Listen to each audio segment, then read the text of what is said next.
Pump Number 8 by Richard L. Elsliger.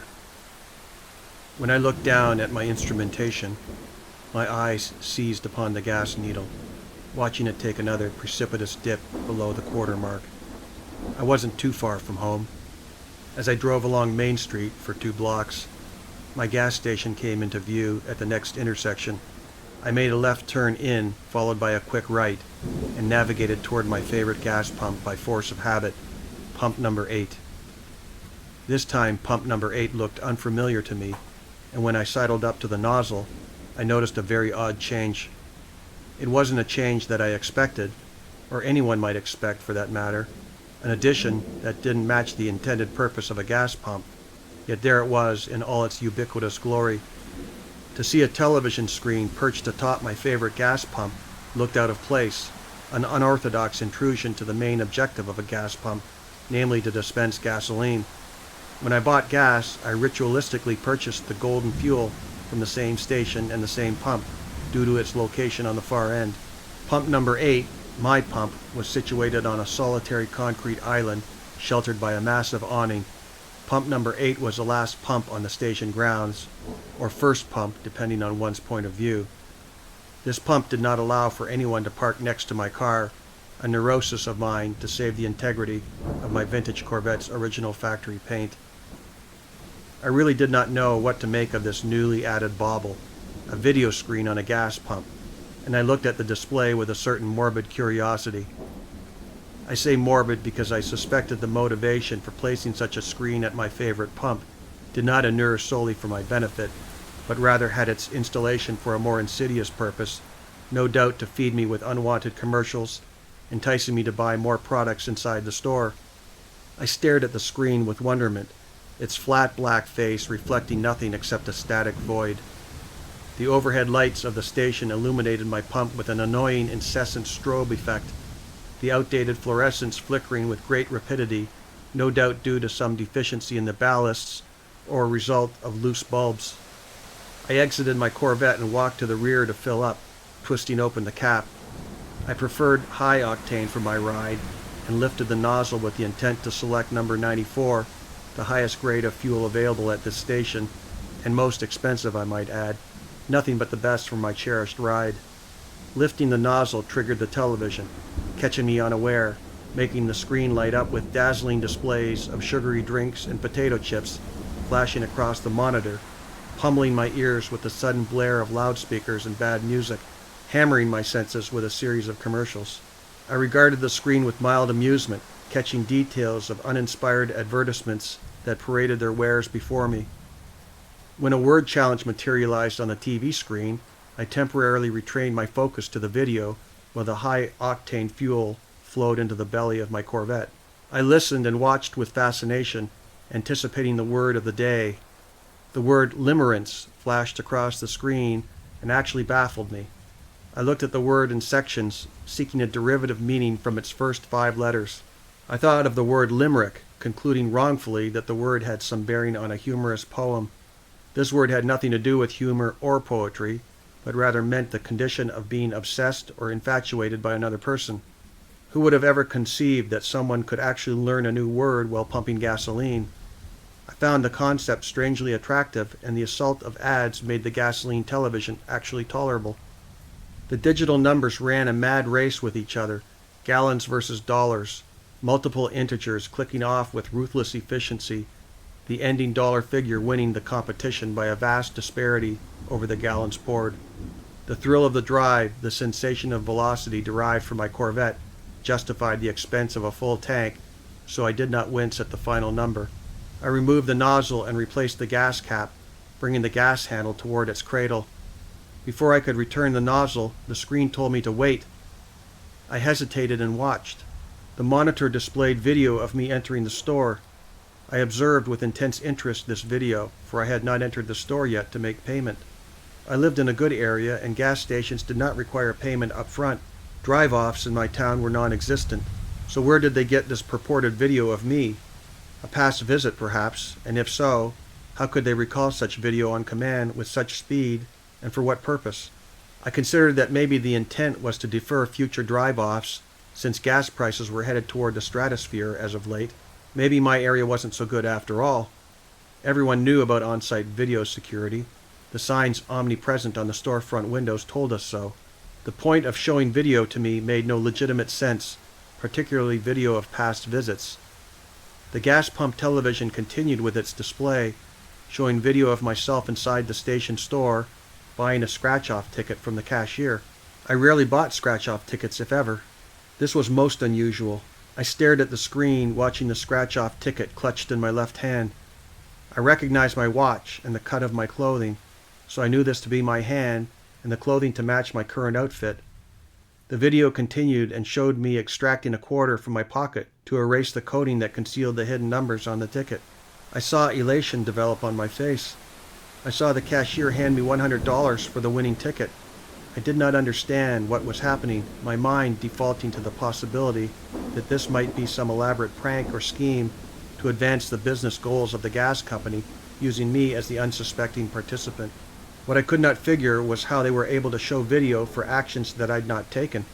I never had luck with the scratch and win tickets, and I only gambled with such frivolities on a temperamental and intermittent basis. I hung up the nozzle in disgust, sensing my privacy violated by this unwanted intrusion, though I knew from a legal standpoint that the video was captured in a public setting. Therefore, my privacy expectations were considerably diminished. I intended to go in and pay, then complain about this unwarranted invasion of my right to privacy. I entered the store and asked the cashier why they video recorded me at the pump, and the cashier acted confused, denying that they had any such policy in place. I told him to forget it and just give me a scratch ticket. I had a theory about what I'd witnessed at Pump 8, an outlandish theory that I wanted to test. I pointed at a random ticket from behind the counter, and he extracted the ticket, sliding it across the glass to me. I paid for the ticket and extracted a quarter from my pocket just as I did in the video, and I scratched the ticket on the spot. The result flabbergasted me, showing the ticket to be a winner, a princely sum of $100. I smiled and handed the winning ticket to the cashier, and he withdrew $100 from the till, handing me the money. My mind swooned at what just happened. I thanked the attendant and left the store in a daze. I returned to my Corvette and stared at the now blank television screen of Pump 8, baffled at what it had showed me not more than 2 minutes ago. This had to be a trick. I got in the driver's seat and started the old girl. Her side pipes snarled with the vocal cords of a 427 cubic inch engine, and together we drove away into the night. I drove a circuitous route home, taking side streets and boulevards, pondering deeply about what I'd witnessed at gas pump number 8. I was not mistaken at what I'd observed. That pump gave me a glimpse into my own future, a 2-minute panoramic view of my life. How was that possible? I had no answers. A half hour later, I pulled into my driveway and drove into the garage, killing the thumping big block. I sat in the driver's seat for a few minutes, listening to the chimes of cooling metal, those high-pitched needles of sound that soothed and placated my thoughts while the Corvette adjusted to the ambient temperature of the garage. I let time slip by, thinking over and over about pump number 8, not getting any closer to a clear answer. I exited, closing the garage door, and shut off the light, retiring to bed. I went to work in the morning while I carried the weighty knowledge of pump number 8 deep within the recesses of my mind. I proceeded with my day, but always coming to the forefront of my thoughts was the urgent need to get back to that gas station and back to pump number 8 with its television screen. I performed my work efficiently, serving customers and stocking shelves. I buried such thoughts about pump 8 until it was time to leave. I held on for one more hour, expending some overtime to clear away my store shelves at the rear to make room for new hardware products as they rolled in, and then I locked the store. I got in my Toyota and set course directly for the gas station. While I drove, troubling notions of the highest order pervaded and disturbed my every cogitation. I considered what other things this gas pump might predict, and whether anyone else had experienced this odd electronic fortune teller. I wondered if the anomaly was indeed an aberration, a one-off coincidence, or was there something more to it. I also questioned why none of the other pumps had a TV screen, only pump 8. In the distance, the gas station materialized in my sights. I drove toward the intersection at a cruising speed, my fear rising. The light changed to red and I stopped. I gripped the steering wheel with ever-tightening fingers. The red light stayed on for a small eternity, as if some malevolent force took special delight in my suffering for the want of answers to the absolute flurry of questions that plagued my every thought. The light turned green at the edge of forever, and then I made my left turn. The anxiety within me multiplied in waves while my steady nerves unraveled like a spool of thread. I made a quick right into the station and headed straight for Pump 8. This time I used my credit card, mixing up the routine to see how or if the television screen might lose its bearing and falter. I inserted the card and entered the requested data. I removed the card and lifted the nozzle. On came the screen again, flooding me with typical commercials, enticing me to make additional purchases I did not need. I pumped the gas, filling my Toyota while keeping a watchful eye on the video monitor. The commercial stopped and a darker screen came on, showing the glass storefront of my business. I watched with hypnotic interest. I observed two men in ski masks prying the front entrance of my establishment with crowbars, then kicking the door off its hinges. The next images showed them razzing the store displays, knocking products from their shelves and using rattle cans of spray paint to desecrate my store with nonsensical graffiti. The sight enraged me. The video stopped and I hurried to complete the transaction and hung up the nozzle. I jumped in my car and drove off, headed to my store. I considered a call to the police, but what would I tell them? I held off and drove with my foot heavy on the throttle. I rushed to my storefront window and came to a rapid stop by the front door. I exited and charged up to the main entrance, inspecting for evidence of a break-in. The door was, as I left it, undamaged and locked tight. I looked through the plate glass window for activity and saw none. I unlocked the door and entered my establishment with the utmost caution. I walked the store aisles in silence, seeking the criminals that had desecrated my store. I saw no damage, no disturbed goods on the floor or graffiti spray paint. I walked to the exit and paused before locking up, questioning if I might be losing my mind.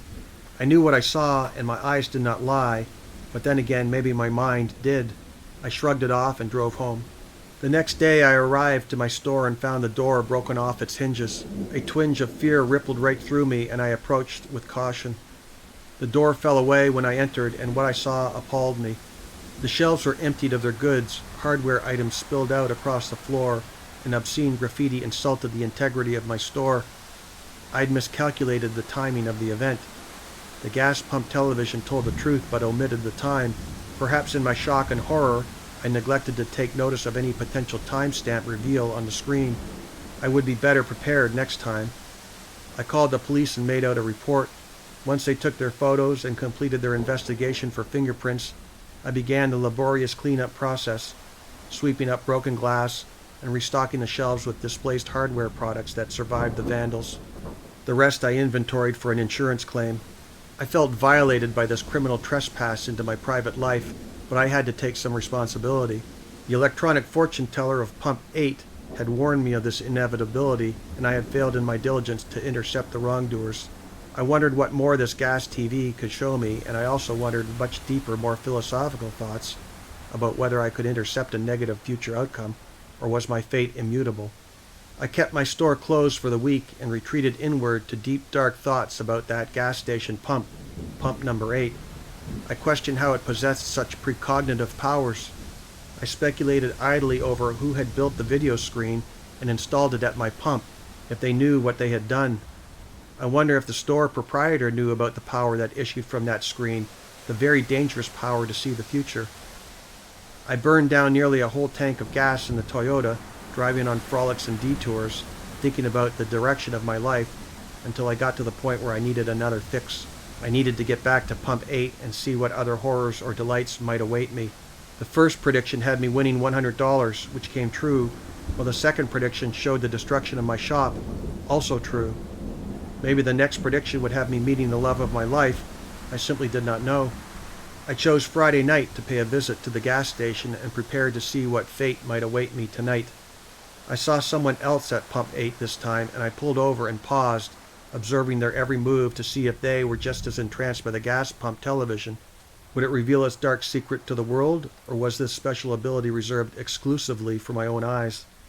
The customer at Pump 8 barely noticed the television screen while they pumped their gasoline, choosing to stare off vacantly at the buzz of traffic beyond the station perimeter. I could see the display with relative clarity even at a distance as it previewed the standard litany of snack and drink commercials, usual fare for a gas station. The customer finished filling up and replaced the nozzle to its cradle without the slightest hint of astonishment. They got in their car with a flat affect and drove away, seemingly oblivious to the power held by Pump 8. I cruised my way to the pump and docked. I exited my Toyota and removed the nozzle from its cradle, the screen coming alive with commercials in its predictable pattern. I watched the screen intently while gas flowed into the tank of my car. The nozzle locked on slow so I could watch free of distraction. The commercials predictably ended, and then I saw the illuminated dashboard of my car. I was driving down a darkened road somewhere, literally anywhere, when another vehicle sprinted from my left side and hit me at breakneck speed, smashing my Toyota to fragments and ejected me through the windshield. I saw a grave marker with my name on it. I gasped at the image, terrified at the finality of seeing my name carved in stone.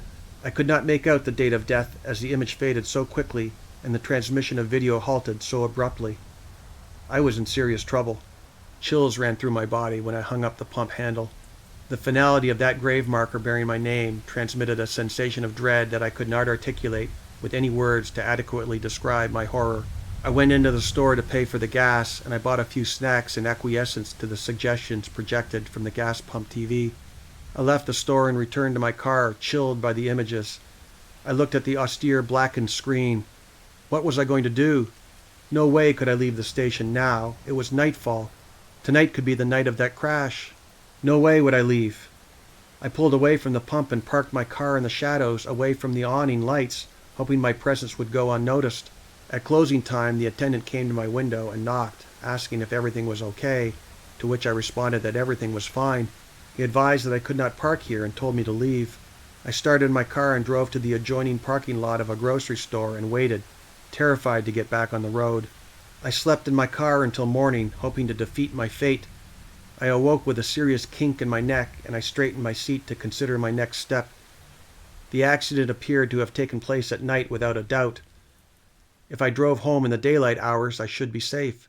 I started my car and made my way out of the parking lot to the road. I drove home with extreme caution, keeping a hypervigilance at every cross street I encountered, slowing to look both ways. I made it home without incident and stretched out on the couch to rest my weary bones from a rather terrifying evening. I made mental calculations again, whether this frightful foreshadowing could be averted, never gaining a clear answer. I would refrain from driving in the evening, and that should thwart the negative outcome. I managed to maintain this routine for months. I refused to visit that gas station, and pump number 8 became pump number 6 at the local competitor down the road. That gas station had no such television monitors at their pumps. I never returned to pump number 8 or that gas station. Months became years, and the time passed without incident, but I never forgot the image I saw that night, the image of my gravestone, and from that moment onward, I never drove at night. In time, I put away the negative images of Pump 8, but never truly forgot them. One day I drove by the station and saw that it had closed and was slotted for demolition, according to the signs and equipment on hand. This prompted me to turn in and pull up next to Pump 8 one last time. I got out and looked at the vacant screen atop the pump. I heard static and crackling as the screen spontaneously lit up. It showed an image of me standing outside my car looking at Pump 8 and its screen. The next video images showed a buckling awning above the gas pump as it came crashing to the ground. Again I saw my gravestone, this time with today's date carved below my name. Before I could react, I heard the sound of buckling pylons all around me and looked above to see the massive awning collapse, raining heavy metal down to where I stood. In my last seconds of life, I asked myself, why?